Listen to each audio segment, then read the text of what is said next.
চিন্তা করিস।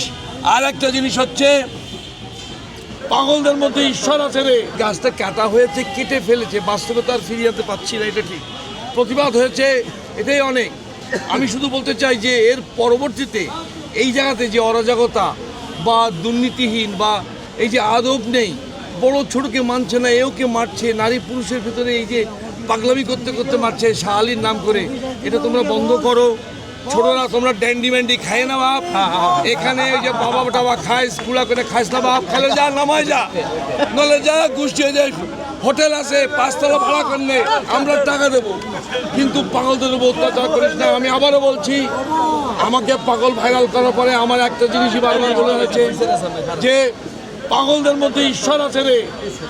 শত শত ধনী লোকের ছেলে পাগল হলি কোটি কোটি টাকা খরচ করে মেন্টালে লওয়া যায়, আর আমাদের এখানকার পাগল শাহ আলীর পাগল, এরা আল্লাহর অলির দরবারে আনন্দে থাকে, সুখে থাকে। আমি নিজে দেখেছি, আমি নিজে সাক্ষী।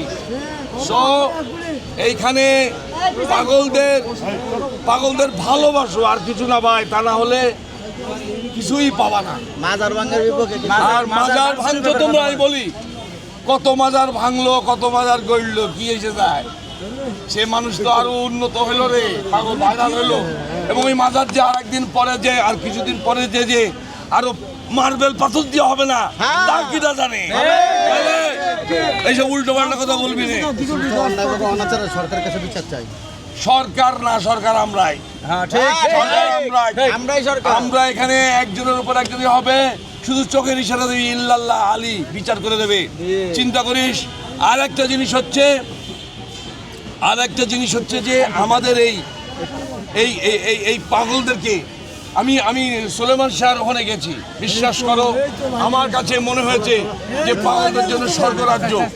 আর এইখানে একজন বাতেনি, একজন স্যাক্রিফাইসার বগদাদি রহমতুল্লাহ শান্তির জন্য এখানে যে আউলিয়াত্ব নিয়ে এখানে নিজেকে দহন করে আমাদের জন্য ভালোবাসা রেখে গেছে, সেই ভালোবাসার কতটুকু আমরা দিচ্ছি আপনারা একটু দেখেন, পাগল থেকে শুরু করে সবাই মিলে।